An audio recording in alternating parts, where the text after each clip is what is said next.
Welcome to the Paul Smith Podcast.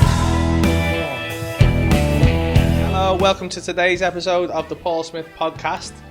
Recorded on Friday the 13th, and in proper Friday the 13th spirits, we've had a lot of technical difficulties. There's been ghosts in the system, but we're here, we're live, it's all good. I have a special guest today, Martin Bone from the Scouse Guru. All right, Paul. Did you name yourself that? Do you know what? I did actually. I think that came from when I was putting the app together. I've got a meditation app. When I was putting the app together, I was thinking, Get a little plug in for that. Yeah, well, I'll get you a free subscription, mate. You know what I mean? I was just thinking, what can I call it? And I wanted it to be like something that could be relative to Liverpool a little bit. You know what I mean? And I haven't necessarily got much pull outside of the city. So I thought, if I target the city, I've got a good following, Build it up there. and I thought, let's go into the city. So I was thinking, what can have a good name that people will maybe resonate with, or something catchy. And I thought, the Scouse Guru, do you know what I mean? A bit like, the mind shaming, Kev Thieves. So I thought, I'll call it that. Because you know what, as well as I do, mate, everyone talks. It's like a village, Liverpool. Yeah. So when people, they'll talk about stuff, and it'll be like, I just had this vision in my mind going, you know, that Scouse Guru? Have you checked in with that app? Yeah. So that's what I called it, the Scouse Guru. I mean, that's a good model. I think that's how I've had any level of success. It's just Scousers sharing me on WhatsApp. That's it. In Jag. I mean, thank God for Jaguar Land Rover. There's a big, there's a massive, it's like a village, isn't it? Liverpool, and everyone sort of knows everyone, and people will get behind you, and people do get behind you. I'm very fortunate because I've been doing, not that I've just owned Planet Yoga, and been in that sort of world, that holistic world since 2012. Yeah. But been meditating now for many years, and so if you do a good job, and people get results with the things that you're offering, then people will talk about you. Do you know what I mean? And that's probably the one thing I've found. That's where all my work comes from, is word of mouth. Yeah. So for anyone who doesn't know yet, or who hasn't heard of you, anyone outside the city, or even if you're in the city and you don't know who Martin Bone is, you are primarily a meditation, yoga teacher, and you specialise. I mean, I might be wrong. I might be completely putting this on you, but I've been listening to your podcast, so you seem to specialise a lot in men's mental health, or you have a real interest in helping men actualise and that kind of masculinity and stuff like that. Yeah. Which is what drew me towards your podcast at first. And then kind of chatting to you and wanting to get you on here for a talk. Yeah. How did that come about? Well, I think I started to pay attention to, I had friends or friends of friends where men were committing suicide in Liverpool. Do you know what I mean? And I probably know of, or have known, many men over the last 10 years who've committed suicide. And out of all them men that I've known, there's only ever one female that committed suicide. And I thought, okay, there's something in this. And I started to dive into, understanding, the suicide rate, and the statistics don't lie. Do you know what I mean? There's like 80% related of suicides are male related, and it was things like even the prison system. There's 80,000 inmates in the prison system, and like 75,000 of them are men. You know what I mean? And like every five out of every 6 arrests are male related, and there's a theme here, do you know what I mean? And I think being a man myself and going on a journey of, becoming a man and stepping into that mature masculinity, I've had direct experience of maybe what it feels like to be a boy, and then what it feels like to be a man, and also try to be vulnerable and open myself up and expose myself in the world. I think from a very early age, we get them mantras like that boys don't cry. Do you know what I mean? And man up your little pussy and get on with it and all that kind of stuff. And for me, I really feel like they're some of the worst things that you can say to a man. Because we're very emotional beings. And when we're allowed to expose ourselves, when we're given a safe space to be vulnerable and to open up, then, you know, we can it just gives us an opportunity to be vulnerable and to let go of a lot of stuff that we hold on within ourselves, you know. And so I think with my own journey with the meditation and my own personal developments, you know, sort of married up with men and men's health, and you know, I wanted to not just teach Liverpool how to meditate, but I wanted to educate people. That was the big thing. You know, I believe in education, Paul. I believe in giving people a platform to continue to learn. And for me, it was about learning about the human experience. You know, I'm fascinated by the human experience. I'm fascinated what it means to be here. You know, navigating, you know, our life circumstances, and so I wanted to get under the skin with that. And for many years, I was asking big questions, you know, from as long as I can remember, like, who am I, and what's God, and who is God, and where am I going, and what's my purpose, and why does someone like something and that I like? And, you know, it was all like just challenging perception. I always tried to put myself behind someone's eyes. And so this sense of education came from my own education and learning how to be a human, and the best human I could possibly be, or the best man I could be. And I came across, you know, some men's work around 2015, and I read a book called King, Warrior, Magician, Lover, and it comes from Jungian psychology. You know, we were very much tapping into that before, you know, we came live, and it was a game changer for me. It really gave me an opportunity to understand my behaviour. You know, it gave me an opportunity for me to go into my past and understand why I was behaving the way I was, and then give me a platform to now behave, you know, in the present moment, and to create a future which is not just better for me personally, but for the people around me.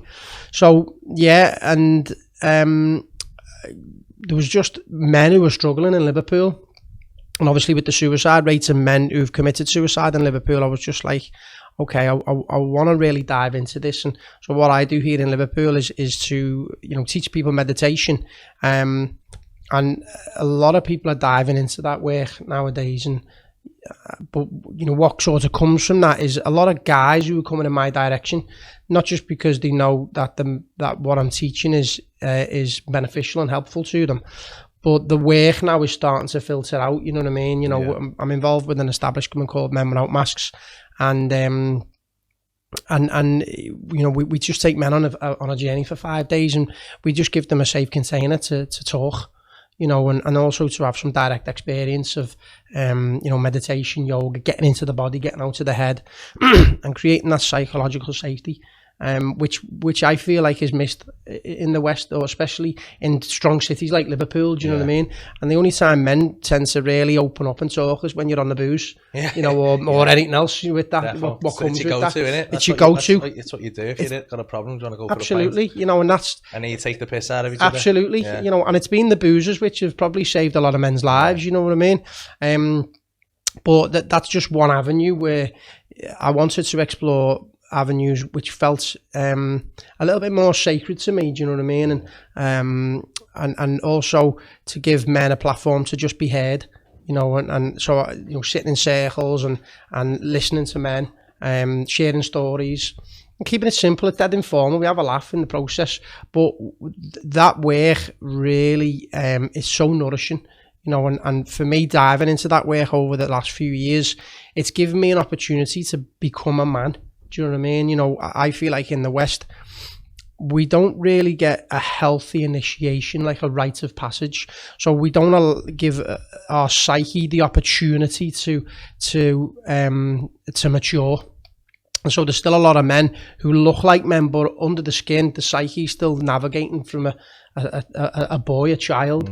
And that's where a lot of the problems tend to come from. Then, you know, men don't have a set, you know, a purpose, or they don't feel worthy, or they just don't feel safe to let go and to speak about this stuff. So they tend to go to a position in the end of suicide.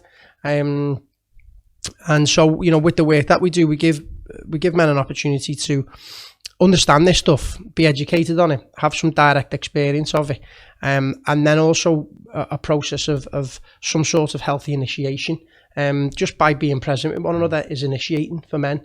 Is that what because I was gonna, because I've heard you talk about that in your podcast, and especially in the podcast where you had people who just come off the retreat, and they were saying how powerful it was and how they felt like, and exactly what you're saying, it was like you could tell from listening to the voices, and go and listen to that episode of the Scouse Guru podcast, you could tell by listening to these guys that it was so transformative for them. But obviously you don't like talking about too much that happens on the retreat, do you? So I won't delve too much, but like I found myself fascinated in what you meant by like, because it conjured up some stuff for me when I was thinking, are they like going into the woods and hunting or something? Well, I mean, that is a sense of initiative. We do that on day 4, and I mean, that is, I mean, in a lot of Eastern or shamanic tribes, the boy is taken away from the mother, at a certain age, and then he spends time with the elders, fathers, grandfathers, uncles, brothers, and there's a sense of seeking some sort of danger, almost like it's something which can be almost terrifying, and that can, that's why a lot of boys they go in, they're all fighting, or men are getting arrested because they seek danger, but underneath it, it's the psyche seeking some sort of initiation into manhood. And what we do on retreat, we just spend 5 days in a very tight circle, and there's no phones and there's no communication to the outside world. And in each day we dive into, according to Jungian psychology, the energy of the king, the warrior, the magician, and the lover. And then we have some discourses around that particular energy, like the lover, for example.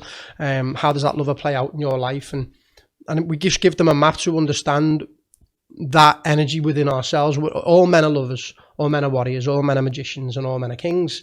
And so to break it down in such a healthy, pragmatic, easy map for us to understand ourselves, then gives us the opportunity to understand our behavior. How are we behaving in the world? Most of our behavior goes unnoticed. That's why I love the meditation journey as well, because you're strengthening awareness and you're giving yourself an opportunity to examine yourself. We don't really look in the mirror. Do you know what I mean? And it was when we actually have a stronger sense of awareness and we take a look in the mirror and we can own our own stuff, take responsibility for our life, and have a map, like the king, warrior, magician, lover map. It can be a game changer. It can be a game changer, and in such a short space of time, like the Men Without Masks, within that 5-day process, we're just, me, Craig White and Dave, the 3 facilitators, we're just holding the space for education, for direct experience, for getting into the body, and we just go on many different processes each day, which is very much coherent with the energy. So it's lover day on day 1, warrior day 2, magician day 3, king day 4, and obviously there's the very start of the retreat where we're just building, like talking about some formalities and building that safe container, and that process then just gives men an opportunity to dive into it and have the direct experience. And I had the intellectual understanding, but it's when we actually taste the fruit of the work, and then for me that's what I love to witness, to be in the room with other men and witnessing their transformation, like moment by moment, day by day, hour by hour. And they get to the end of the retreat with a toolbox. Do you know what I mean? With a toolbox of tools that are already within us, but just how to use these tools, in your day-to-day moments or life circumstances. And for me, it's a game changer because I'm a man. I'm using these tools myself, but I love it's the best part of my job is seeing people grow and transform with the work that I offer. But for me, it's the men's work, which is just like, because we need men nowadays. You know what I mean? Like I feel like the world's not well. I mean, it was something that it hadn't even really occurred to me. I've gone on a bit of a journey myself this year, and also kind of like the Jungian. I'm dipping my toe into Jungian stuff because I started working with Kev, who's a mutual friend of ours. Yeah. And I kind of stumbled across it because I suffer. It's a weird way I came about it because I suffer from I've always suffered from sleep paralysis. Yeah, really weird. Like I've always suffered from it, and once I started doing meditations with Kev, I struggled at first a lot, and I always thought I can't meditate. I was looking at it the wrong way. Yeah. Kev explained it to me in a very good way. Yeah, and I started. He said, "Give me 3 weeks," and I started to religiously did it every day, same time, and I was just doing a mantra meditation. I was just getting through it. So. In terms of anxiety, which this year's been full of for everyone, it tends to come on me more. And the last time it hit me, the sleep paralysis, you wake up, if you don't know, it's kind of like when you go to sleep, your brain turns your body off, so you don't actually dream. And when it's just something goes wrong when you're waking back up and your body doesn't turn back on, and it's a horrible feeling because you feel like something's on top. Can't move, feel like something's on top. It always kind of sets me into almost like a panic attack. Because I'm like, and you're trying to move and you just like jolt back into action. And the last time I did it, I thought, all right, this is happening. Just breathe through let it be. Say your mantra, say your mantra. It'll go. And try to stay calm. And as I did that, I had some real vivid. And I'm getting better. I'm not the most visual person. I would struggle with the visualizations. And I saw this. It was like a mirror, and I'm staring into it. And a cartoon Joker just comes into it, right? And I'm like, and then it flickered, cracked, and then there was just a guy there with a hoodie on.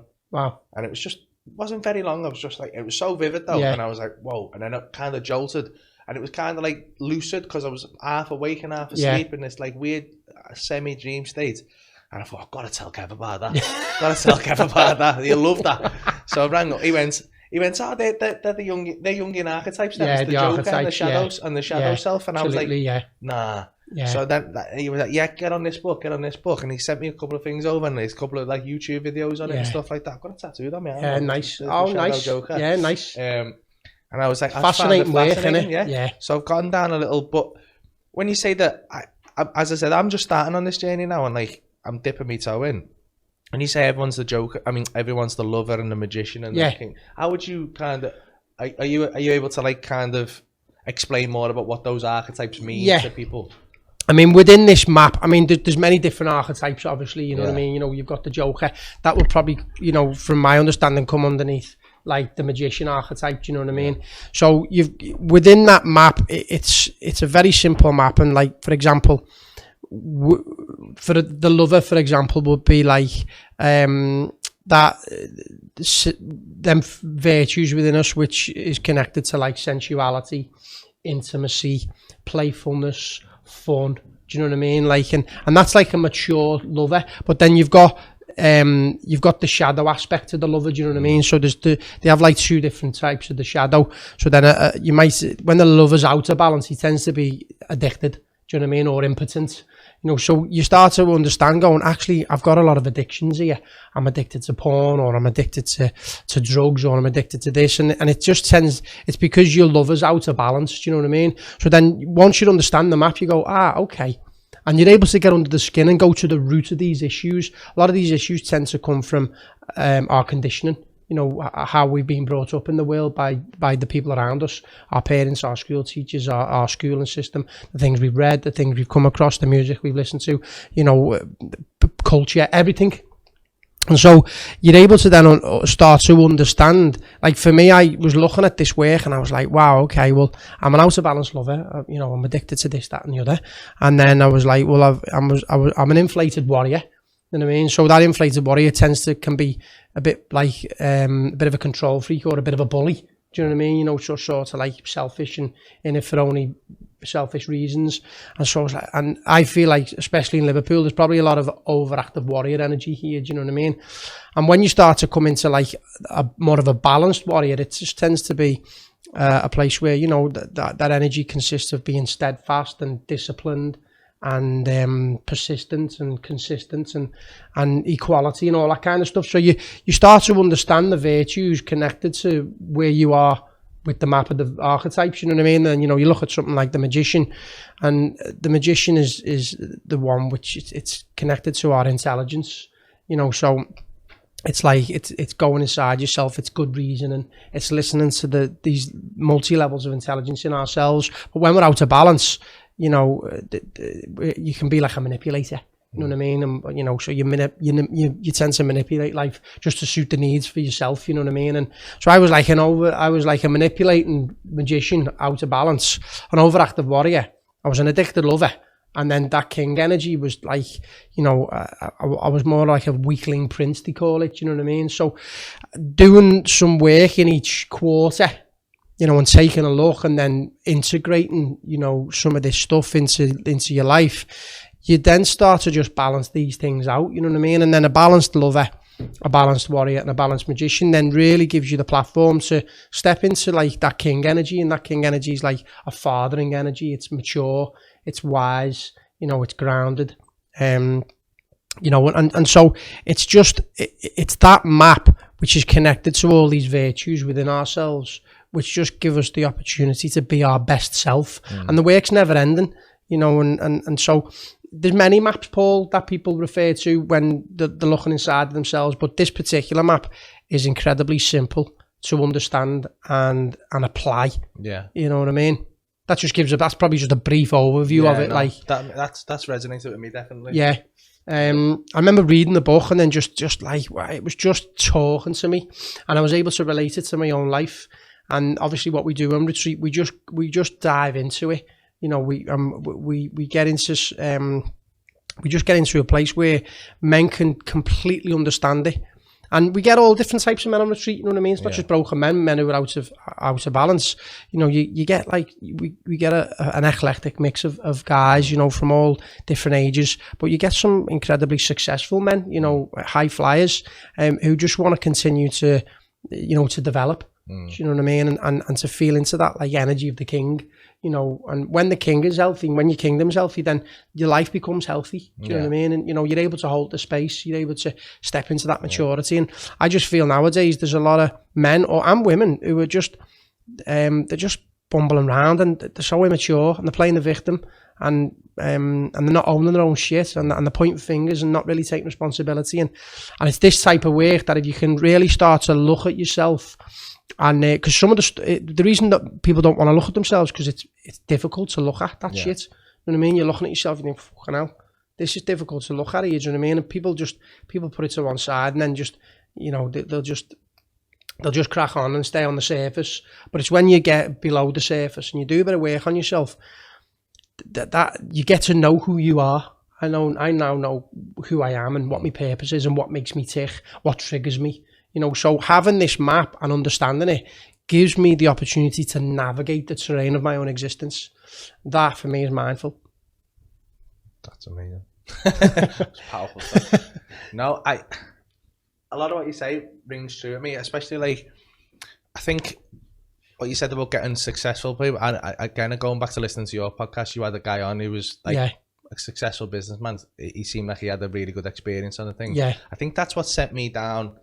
Looking at this, I mean, lockdown's been weirdly good for me in that way because it's given me time to kind of be introspective and look at myself and kind of explore this because physically and mentally, because up until like from the outside looking in, you would consider me, especially over the last few years, to be quite a successful person in what I pursue, and I love what I do, and I'm very lucky to do it. But I found when I probably got to like to the pinnacle of what I could have ever hoped to achieve doing what I do. Sold out the Echo Arena, hometown, 9,000 people there cheering, love you, loads of boss energy there, and you walk off and you go, still not happy. Yeah, you just felt unfulfilled. Like it's still not. Like I'm still not whole. It's still that hasn't. You think you're going to get that, and it's going to be like, when I get that, Everton will be boss. When I get that, Everton will be boss. And I was doing this, and then I tried to fill that all with stuff, and because I've never had money before, so I'm like going down a stupid hole of like buying this and buying that. That wasn't making me happy. I'll buy something. I'll buy a bigger one. That's not going to make me happy, and it makes you happy for the minute. Well, that's it. I mean, do you know what? I'm glad you're talking about this because for the listeners, this would be brilliant to listen to. Is that people, we're looking for something, do you know what I mean? And we feel like there's a void or a gap in our life, and we try to fill it, but we fill it with stuff from the outside world, do you know what I mean? And, you know, and I'm not denying, you know, having a goal or having external endeavours, you know, to move into. And by the sounds of it, you know, you were a success in that area of your life, do you know what I mean? But all these things that happen externally, the feeling that you get from them comes only to pass, do you know what I mean? Because that's the law of nature. You know, that pleasure that you get actually falls away. You know, it may stay for a day, it may stay for an hour, but inevitably it falls away, you know what I mean? And then it's like, okay, well, what's next? You know, and people are just constantly almost chasing the dragon. Do you know what I mean? You know, what's next? Well, what, can we go bigger? Can we go, you know, can we go wider? You know, how can we, and it's never ending. So when you actually understand that, what is it that's going to make me happy? Well, maybe I need to turn the gaze on myself here. Do you know what I mean? There's nothing externally. I've almost done everything externally, and it gave me a sense of pleasure, as you said, but it didn't last. So it's when you turn the gaze back on yourself and do some work, like them feelings of peacefulness and contentment and wealth are actually already there. Do you know what I mean? You know, we just got to stop, and we have to realize that you're already whole, you're already abundance, you're already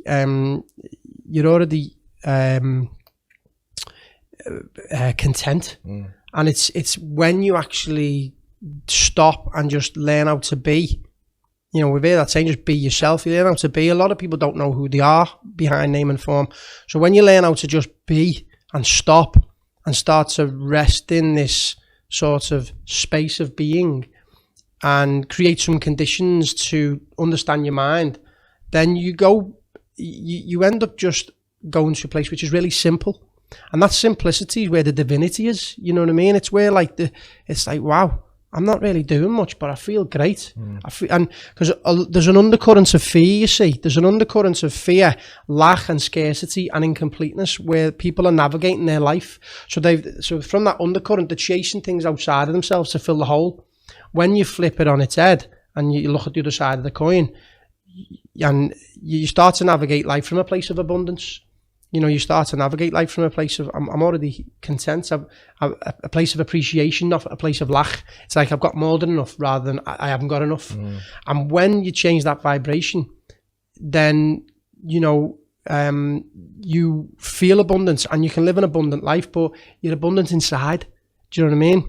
And that's where the journey, for me, you know, mindfulness and meditation can just give you that sense and that direct experience of all these virtues that we're looking outside of ourselves for. Do you know what I mean? And then you can't deny the experience because it's like, wow, you've got your inner world and your outer world. Like I love the world and everything in it, and I'm feasting on the world, but I'm not feasting on the world from a place of incompleteness, from a place of lack and scarcity. I'm actually in a place of abundance. I'm in a place of centeredness and groundedness and openness and contentment. I'm already there. There's nowhere for me to go. You know what I mean? Only to be. And then I can feast on the world as the world presents itself. Yeah. And it's just a mindset. It's a perception. And I just help people to understand it. I think I understand what I mean. I'm trying to wrap my head around what you're saying because my frame of reference is that the struggles I had with meditation starting out was that I thought whenever I wanted to, it's like I want to read more. Yeah, I want to be because I want to be the person who reads. And that's why I wanted to read more. It wasn't to get the knowledge or for the good reasons you should read. Yeah, I want to be that guy who reads books. That's what I always wanted to do. And then I start reading the book and go, I don't actually like doing this. And I just wouldn't concentrate, and my head would be all over the place. And that's what I was doing with meditation. I was always like, I want to be that spiritual guy who meditates, and I want to do all that. And every time I was starting, I was like, I'm thinking of something here. I'm not meditating. I'm thinking of something. I'm not fucking meditating. It was doing me head in. And I also always thought, I can't fucking do it. My brain's too busy. I'm just a busy brain. Not for me. It's not for me. But then when I spoke to Kevin, I told him that, he went, no, it's a must. You got to practice it. And I started practicing it. And once I was doing it and got a little bit of experience of it, I realised that it's not about not thinking. It's not about because there's a lot of misconception about it's like emptying your mind. Empty the mind, empty the mind. Don't have thoughts. Yeah. It's like you're gonna have thoughts. It's your brain. Just the mind doing its thing. It's about realising you're not those thoughts. It's about having a step back and going like, and just being present in the moment. Absolutely. And there's a lot of things that are meditative that aren't necessarily meditation. Like I think being on stage is quite meditative. Absolutely. I can. Well, you're in the present moment, aren't you? To be. Yeah. With sometimes driving's meditative, Yeah, walking's meditative, but like I never really clicked with that. Yeah. And that was a mad like realization that I had when I was like kind of step back, because in my head, like going back to like I think I did philosophy in uni, and there's always that famous Descartes quote of "I think, therefore I am." Yeah. And so that I'd always like kind of, I think I don't know whether I'd taken it from that or whether that kind of resonated with me, but I was like, I am my thoughts are me. Yeah. But then I had this mad moment where I was like, I step back and I'm watching my thoughts come in, and I'm going, okay, I'm thinking about what I'm having for my tea because of this. I'm thinking, and then that just fluttered away, and you go, all right, well, I'm not that. I'm the feelings behind that. Yeah. I'm this different language. There's a flaw in that. There's a flaw in that quote. You know what I mean? Because it's like if these are thoughts and you're aware of the thoughts, then you're obviously not the thoughts. Do you know what I mean? There's and so in meditation, the two amazing things start to happen, because you start to actually notice your thoughts. Yeah. A lot of our thoughts go unnoticed. Do you know what I mean? People are psychologically overthinking and not even knowing they're thinking. Do you know what I mean? So to actually capture your thoughts gives you the opportunity to label them. Is the thought meaningful? Is it meaningless? Am I making an assumption? Am I sweating on something? Am I dramatizing? Am I catastrophizing? And then by doing that, you're able to untangle it a little bit and become your own inner guru, your inner teacher, because then you've got this self-talk and you just say, Paul, you're just sweating on something that doesn't really matter. Yeah. Is there anything I can do around it? Well, no, there isn't. Well, you got to surrender then. You got to let it go. Is there anything I can do around it? Well, yeah, then act upon it. So that's like good reasoning. That's using the mind to your advantage. That's becoming the master of the mind and not the servant to it. But then the other part of the practice is like, well, if I'm noticing thoughts, what's the one noticing? Who's the one noticing? Do you know what I mean? And there's a sense of awareness which actually notices everything. You know what I mean? Yeah. And awareness is it's so simple and it's so obvious, but people miss it. People miss the point, because awareness is actually pointless. Do you know what I mean? And that is the true sense of self. And so that is the journey of understanding oneself. I mean, it says, in a lot of the great mystical traditions, know thyself. But it's not, I know Martin and what makes Martin tick, but I also know who I am behind Martin. Do you know what I mean? This essence of awareness, and that essence of awareness is the energy which is abundant. It's peaceful, it's calm, it's content. It's all of them amazing things that we're actually searching for outside of ourselves. So we go looking for a sense of self, but we go looking outside. And when we actually stop and realize awareness is already all of the things that we're looking for, and we abide in that space, we actually rest in our nature. To be or not to be, not all these questions, you know what I mean? So it's learning how to just be that space, be that essence of awareness, and then actually now live an examined life. I examine Martin every day, and he's better now than he's ever been. Do you know what I mean? That's where that coming back to the Jungian psychology, I'm able to understand my patterns of behavior. A lot of my patterns of behavior comes from my subconscious mind. It comes from, you just become a set of memorized patterns. So we tune out all day and we're just sleepwalking. Do you know what I mean? So having a stronger sense of attention helps you to be present. Yeah. And as you were saying before, there's many times in your life where you're just present. The moment just bewilders you. You're on stage, you're not fucking worrying about the bills in that moment. You know what I mean? You're just very much there in the present moment. That is meditation. Meditation is present moment awareness. You know what I mean? Yeah. So there is a misconception of that it's about clearing the mind. It's not that. It's about being present. And presence is the greatest gift that you can give anybody. You know what I mean? Just that sense of attention, that sense of being with somebody. Yeah. And we're starving for that authentic connection, Paul, I'm trying to break my addiction to...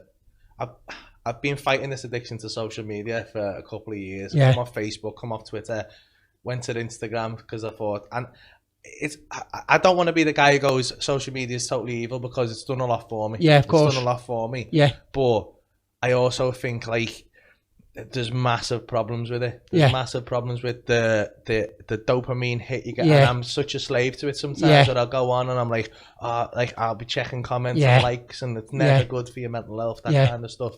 But also, like, I always remember, like I said, driving before. One thing I always like, and I thought about this the other week, and I don't know why it popped into me, but I was like, that's weird that I haven't done that for a while. So I used to get the bus everywhere, mate. Yeah. And I always used to think it was funny that I'd get on the bus before phones and that, or when your phone was text messages, and it wasn't as like grab your attention, bright colours, stare in your face, suck your whole soul into it.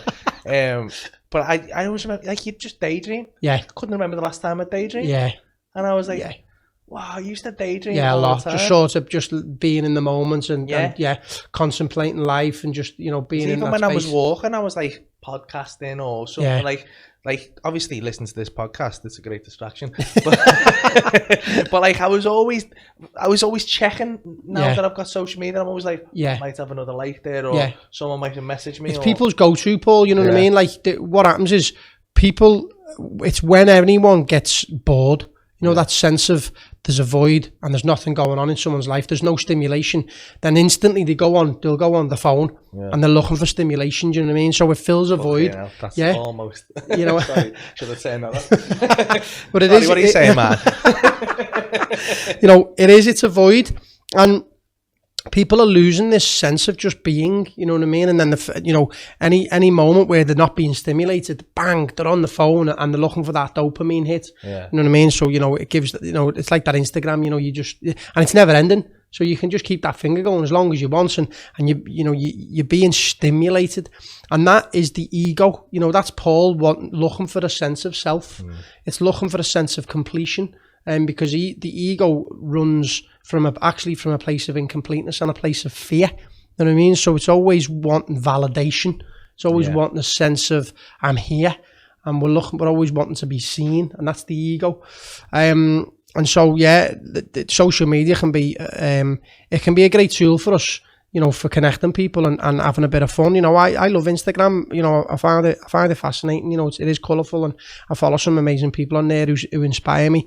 But you can see how it can be it's a jack in the box. Like it can be a conundrum and a puzzle, and it can just wrap you up. You know what I mean? And it can definitely. Yeah, and it's. And I think it plays into some of the worst aspects of my personality. I think because.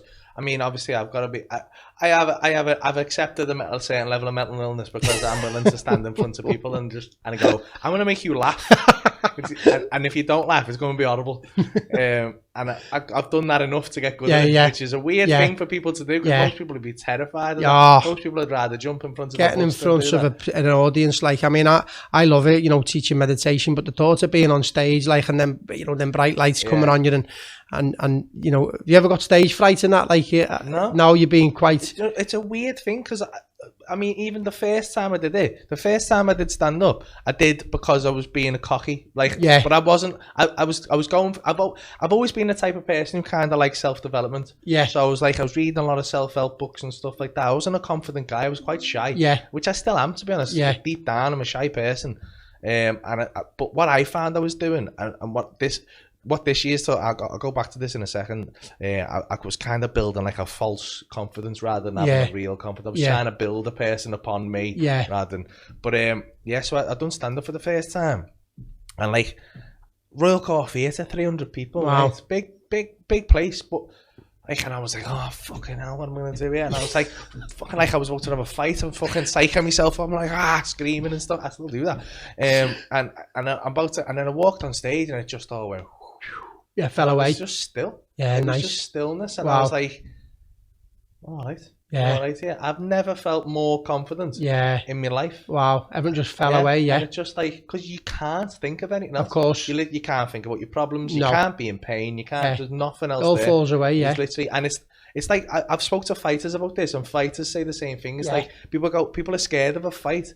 But like once you got locked in a cage or something, you've literally only got one thing to do. You've got one thing to worry about, and that is the best case scenario in most people's lives. Because most people are, now there's so much information flying at you. You've got like, I'm worried about this bill, and I'm worried about that, and what if I don't know if I'm getting on with my bed properly, or like, my kid's doing psychologically overthinking. There's a psychological warfare out there, you know what I mean? And so many people now are worrying about the future, and we are living in uncertain times, you know what I mean? But that sense of where you are just on stage, you're in that moment, everything else falls away. that is a sense of enlightenment. You know what I mean? Because it's like there's nothing else going on.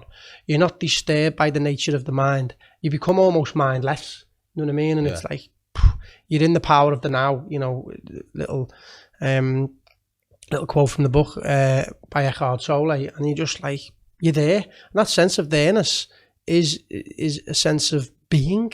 You know what I mean? The human being in that moment, bang, I'm there. So I get it. Like and it's a lovely feeling, isn't it? Yeah, it's. I mean, genuinely, like I didn't realize how good it was. I've kind of took it for granted a little bit. I've done comedy for what near 15 years now. I've done it, and I've always kind of took that for granted. And it's I've got a lot from it because it's what's kind of drove me into this kind of. I don't like saying spiritual, although it probably is that. Yeah. But like I kind of try and.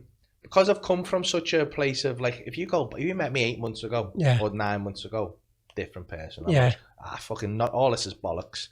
You're dead. Like there's nothing else. And I've had kind of a transformative experience. But one thing that kind of, I think some people's problems is they got no like kind of, you probably know this better than me. I don't know if you know much about NLP, and I don't know much about it, but I always remember reading about this. Pacing and leading, and people use it in sales. Yeah. So if we're having an argument and like you're screaming your head off, and I'm just like, I'm just dead calm, and I'm like, it's the wrong energy because I can't match you, and you can't match me, and you'll just get more infuriated that I'm calm, and I'm not gonna. So like, the best way to do that is me to kind of match and go, that's outrageous, isn't it? And me kind of match you there, and then try and lead you to the calm place. And I think. I think that's where people struggle to go down this path is they've got no kind of it's not paced towards them. So if I'm coming in like full of like with chakra bands on and like kind of like coming in like fully like spiritual and stuff and go let me do Reiki on you and things like that, and you're not ready for that, you're gonna go, it's bollocks, it's too much for me. But the thing that I think I found a little gateway in, and what that gateway was that something that's always fascinated me about being on stage and doing stand-up is the energy transfer. And like the fact that like you're in here now, we're filming this in one of our studio room at the club. So we have shows in here, and this is only but you've got the lights on you now. You can see like you can see a few, so you can see a few seats back with the backlights on. Once those down, you can see these two rows here. First couple, So, but you can feel the room. You can feel everyone in the room. When this is full, or when downstairs is full, or when you're in the arena and you've got 9,000 people, you can feel 9,000 people. And when they pull back, all eyes are on you. Just turn the lights down there so you can see. It's an abyss. But like, you know it's full. You know, even when they're quiet and they're listening to you, you know it's full. You know they're there. And like, I was fascinated by it. I've been fascinated by it for years. And I remember speaking to a mate of mine, Chris McCall, because I was like, at first I was like, it must be some kind of like non-verbal cues. Like you see in people's faces and you're going, all right, I'm doing right because they're smirking or whatever. But I spoke to a mate of mine, Chris McCall, and he's blind. So he hasn't got that. That perception. So like he's obviously got his sense of his hearing and stuff like that. And like, but he knows they're there. I know they're there. If you say something that makes them feel tense, they'll pull away. And that's where comedy comes from. Because you say something to break that tension, the laugh comes in. So I'm like, everyone's relaxing. I was fascinated by it, and then I was like, I had this experience, and I was like, I felt this energy, and I was like, there's definitely something there. Beyond. Like, beyond. There's some way that we're communicating. That I know your energy and you know my energy, and our energy can either we can be in the same frequency or not, but I can sense there's an energy there. If there was no one else on the planet, you would definitely feel different. Definitely. So like that was my little gateway in where I was going, I can accept that aspect of it.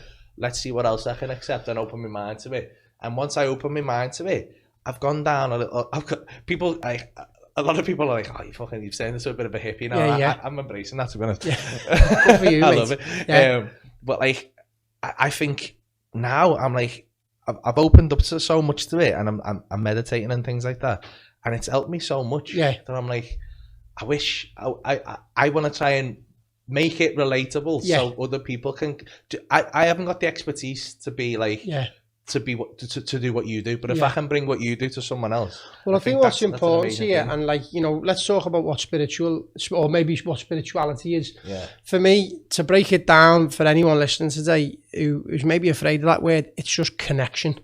It's just connection. Do you know what I mean? And so you building rapport with an audience, there's a connection there. Yeah. But that connection is not tangible. Do you know what I mean? You can feel it. You can't deny it. Yeah. But it's not tangible. Do you know what I mean? You can't see it, but you can feel it. Yeah. You know it's there, and you know that there's a level of coherence between two people. There's very much, that's like heart intelligence. It's like your heart meeting their heart. Yeah. And what comes with that is a sense of joy. That's why I suppose, like, you know, being a comedian, like, people will be sitting there, and if they're enjoying you, they're in their joy. Yeah. Do you get me? They're in the present moment. They're not worrying about anything else. You've took them away from the mind, and they're just being present with you. You're being present with them, and there's this connection that is spiritual. Yeah. Do you know what I mean? I think spirituality gets such a bad rap, you know, and that, again, it's just a misconception of what people think it is. You know what I mean? And how they think it's all this woo-woo and rainbows and crystals, and I'm not denying rainbows or crystals, by the way, you know what I mean? But it's just a sense of connection, and you know yourself when you feel connected to something, whether it's, you know, just yourself first and foremost, you know, and then connected to other people, or, you know, or connected to animals. I know you just got a little puppy there, you know, there's that is spiritual. Spirituality is something which is unseen. Yeah. Do you know what I mean? But you can't deny it.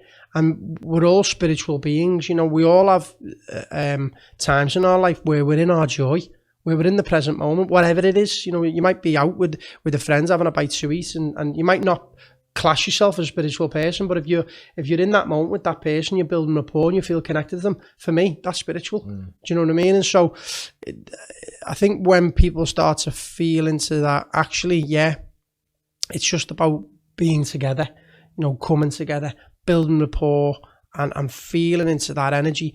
It's powerful stuff, and you know, I think what's also wonderful from your own experience is that you're now tasting that fruit, and you can't deny it, and it feels good. Yeah. And what it does feel, it actually feels authentic, doesn't it? Yeah. You just, there's a sense of just authenticity there. Do you know what I mean? You go, this feels original. It feels a bit like coming home. You know, that saying, home is where the heart is. You're in the heart intelligence. We're in the mind when we're thinking, you know what I mean? But there's many times where people are not thinking. You know, they're actually mindless, thoughtless.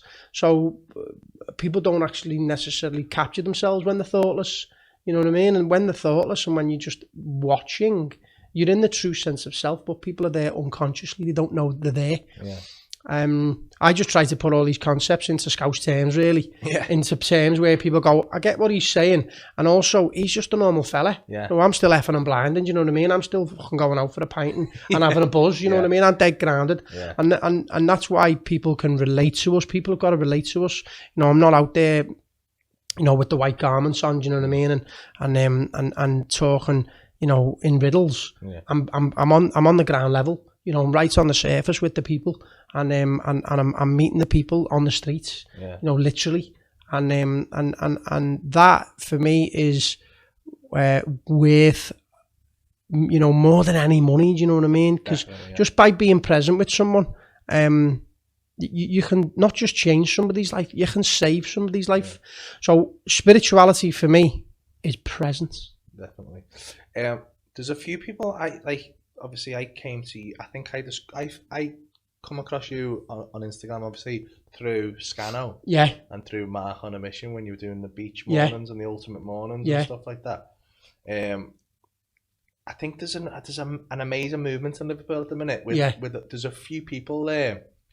Obviously, the three I've mentioned there, especially like who are doing great things for the city, and like Scano is one of. I think Scano changed my life in half an hour. Like, I have a conversation with that man, and you come away going, "Oh my god!" Yeah, like he's just like he speaks to me soul. He's a powerful man. He's a powerful man, and he's like pure, like he's got the eyes of a wolf. And Well, you know, he's in his king energy. Do you know what I mean? He's got that fatherly energy to him. Do you know what I mean? Where he's very grounded. He's holding a very strong space, but he's also a warrior, you know what I mean? Like you don't want to get tangled up with that man, do you know what I mean? Because you know he's a dangerous man, do you know what I mean? Like, you know, in terms of, you know, how he presents himself, you know what I mean? And his demeanor is like, but his demeanor is incredibly soft. He's in the heart. He's an incredible lover. He's one person, of the most beautiful men I know. Yeah. Do you know what I mean? He's completely in the heart space. He's so intimate. Yeah. He's so giving and loving. But he's also very intelligent man as well. So there's like King Warrior Magician Lover for you right there, that map. Yeah. And someone like Mark Scanlon or Mark on a Mission or myself or yourself, Kev Deeves, you know, everyone's got a story to tell. Everyone's lived a life.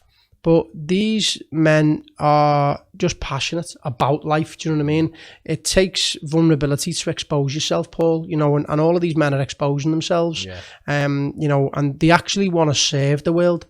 You know, instead of actually taking from the world and draining the world, they actually want to give back. Yeah. Do you know what I mean? You know, and when that penny drops, that actually I want to give back. I want to do something good. Like I want to be on my deathbed and go, you know what? I loved well. I was connected to the world. I had fun in the process. I was authentic. I told the truth, and you know, I just felt I felt connected. I know who I was. I want to be asking them questions when I'm on my deathbed. Do you know what I mean? I don't want to be saying, well, I was bitter. I was angry. I was selfish. I just fucking drained from the world. I took from the world. You know, I should have done this. I could have done that. It's like no. But it takes courage to expose yourself, you know what I mean, and to be who you are and to stand in that authenticity. And so, like Mark Scanlon, who's is an incredible man, incredible character, you know, and so many people look up to him. Well, that's the thing, because I've been to a wake a few times now. Yeah. It's such an amazing place. And I went there to a Kundalini yoga session. Now, if you'd have took me to a Kundalini yoga session last year, I'd have probably walked straight back out again. Yeah. When they came with the bowls and the fucking gongs and shit like that. Yeah. Sorry. I wouldn't have been ready for that. But what I notice about that place is what Mark's managing to do, and I think yourself and Kev and people like that, they're managing to bring this kind of masculine energy to it. Where what struck me about it, it was a transformative experience, and I'll go into it in a sec, but I got in there and the woman was like, I've taught yoga for, I think she said something like 15 years or so she taught yoga for. She went, I've never had more men in a class than women. Yeah. And it was a mad dynamic because you've got all these women in like tie-dye and like chakra bands and like big puffy pants and yoga stuff and all that. And then you've got all these lads in Under Armour, like all these scally lads. And we do this Kundalini, and it's breath work, and I just thought it was going to be, but I'd been doing a bit of Wim Hof and stuff. I mean, mate, Claire, was it? The lady called Claire, yeah, I think it was. Yeah, dark hair. Honestly, one of the most incredible thing that's ever happened to me in my life, right? And I don't think I was ready for it. I didn't know what I was going into. Yeah. I thought it was just going to be Wim Hof breathing and stuff like that, and I thought, this makes you feel good. Yeah. I'll go and have a go with that. She goes into this thing, right? And I'm lying down, and we does all this I'm butchering this, but like you do all these little exercises, kind of open your energy pathways and stuff like that. So I'm like, okay, I'm thinking go along with it because I like a bit of yoga and stuff. Yeah. I'm like, okay. So I'm just doing everything that they say. And I'm like, all right, I feel okay. Yeah. And then just like lie down, you start doing the breathing. It's like, and it's quite heavy breathing. It's quite heavy. It's hyperventilating. Yeah. And people starting to like make noises and stuff. Yeah. And I'm like, I don't know if this is me. Even that was I found me line. I was like, I don't know if this is me. I don't know if this is me. This seems a bit woo woo. Like this, don't know if this is me, right? And then, but I thought, I'm here. Yeah, just get in there. With it. Yeah, just go with it. Every time you've said that to yourself, you've found, well, not every time, but you've said that a few times and you've been wrong. So just go with it. Yeah. So just let myself go. And I'm breathing. I started feeling a little bit lightheaded. And then at the start, she said, your hands up, Mike, like do this. So if you're listening to this, I'm like, it's kind of like a little T-Rex, right? And she went, if it does that, don't worry. And I was like, oh, whatever, it sounds. Well, yeah. Next minute, you're like that. So like, I start, and I felt my hands feel like kind of heavy. And I was like, almost like the sleep paralysis. Yeah. I thought, fucking, I feel heavy. Right? Yeah, what's happening? And then I started making like little noises, like little groans and stuff, and I was like, oh, and I just so carried on with it, and next minute I'm like groaning, and the only thing I can like relate it to is like that state you get in when you're having sex, right? When you're having good sex and you get into that kind of lack of inhibition, kind of primal, just letting go. Yeah, you're not asked what noise you're making. You're not asked about how you look. You're just going with it. What the fuck is going on outside. Yeah, you're just in that moment with one person. You're connected, right? Yeah. But it was like, I don't want to say I was having sex with myself. I was in that state with myself, and I'm kind of like, so I'm breathing, and next minute, I just started weeping. Yeah. Like, I was weeping. Stuff was coming uncontrollably weeping. Yeah. But I didn't feel sad. Yeah. I was like, it was just coming out, and I was like, what the fuck is going on Yeah. here? And my hands are like this, and I'm like shaking, and I'm Yeah. weeping, and I'm thinking, what the fuck have I come to here? Yeah. And she's like, and she's hitting this gong, and I'm like, every time she hit this gong, it was Yeah. like waving over my Yeah. body. And I was like, this is absolutely insane. Yeah.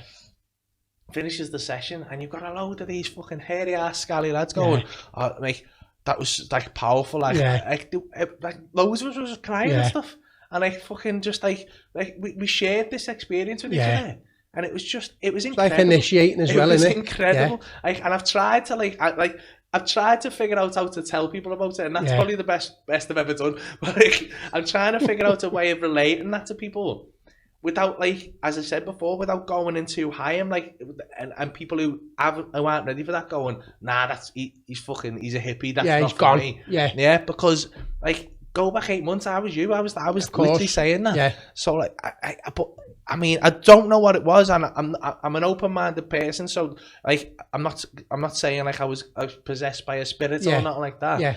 All I'm saying is, like, that happened, and like, it released something in me. And you can't deny the experience, can you? Do you know what I mean? Yeah. You had the experience, you can't deny it. Like, and I honour you for having the courage to continue, you know, that experience, you know what I mean, and to dive into it and get the benefits to it. Oh, sorry, mate. You know, Thanks, Ben. and that's on a deeper level. Most men, especially men, they'll just deny themselves of that feeling of connection. Do you know what I mean? But they fucking know deep down that they want a sense of wholeness. Yeah. They want a sense of connection. They want a sense of fulfillment. You know what I mean? And I hope that everything we've spoke about today actually triggers men, you know what I mean, to have a look at themselves and maybe read the book that I mentioned before, and maybe do a little bit of my meditation. You know, I just call it mental fitness. Do you know what I mean? Yeah. You know, let's change the game here. You know, it's not meditation, it's not spiritual, it's just mental fitness and it's connection. And all of a sudden people go, oh, fucking hell, I fancy a bit of that. Do you know what I mean? And, you know, when you have these direct experiences, all you've been doing is a bit of breath work. Yeah. You know what I mean? And the breath is something which is with us from the start of our life to the very end, and that's what keeps us alive. So all you're doing is connecting to a bit of breath. Do you know what I mean? And being held by a practitioner who knows what they're doing. You know, and then you're given an experience where you're able to release. Because especially in the West, and especially for men, women are a little bit more holistic. You know what I mean? You know, men, they just hold on. They hold on to everything in their life, you know what I mean? And then they'll just, you know, they'll wear that mask and say, it's just not for me, you hippie. And they're just in denial, do you know what I mean? They're just afraid of people are afraid of what they don't know. Yeah. You know what I mean? They're afraid of uncertainty. They're only afraid of uncertainty because on a deeper level, they're afraid of death. Because we don't know where we're going to go when we're going to die. So we bring that fear of death into life, and then we just try to control everything. So that's why so many men are control freaks. And they just try to control everything and make sure everything's in line. And when things don't go in line, it's not for me. And they don't want to take a look at themselves, or they don't want to alter the belief systems. You know what I mean? They've become a set of memorized patterns. This is me, and no one's getting in, no one's getting out. And you become so stoic. And in the end, on the deepest level, you're starving for connection. You're a broken man inside. You know, and I'm sorry if I'm triggering any men here with this conversation, but I'm here to trigger men. I'm here to fucking poke and provoke men and say, listen, you're starving to be vulnerable. You're starving to open up. Like, so, and I'm not saying meditation is the answer. You know what I mean? I'm not saying, you know, yoga's the answer. You know, these are just modalities. These are just opportunities for you to feel into yourself. You know, it might be going for a walk. You know, it might be going up into the mountains. You know what I mean? It might be connecting with a friend. You know, as you said, you know, you sort of can get that connection with another woman if you feel safe and you're having that intimacy in the bedroom. But it's work which is needed nowadays, you know what I mean? And, you know, the likes of Mark Scanlon, the likes of myself, and other, you know, male and female practitioners in the city who are holding the space for these classes to happen, are just giving people an opportunity to feel into, you know, to feel into themselves. Yeah. And as you said, you've had that experience where you've just expressed, you know, some tears have come out, you know, you've probably released some trauma. We have so much trauma that gets stuck in the body from the moment we leave our mother's womb. We have so much trauma, and as men, it's like, yeah, you hold it in, you fucking get on with it. You know what I mean? You don't cry, you fucking hold your fort, and it's like, no, you know what I mean? Like, give yourself a fucking pass out, give yourself permission to let go. You know what I mean? because it feels good. And for me, from my experience, when you let go and when you surrender, you actually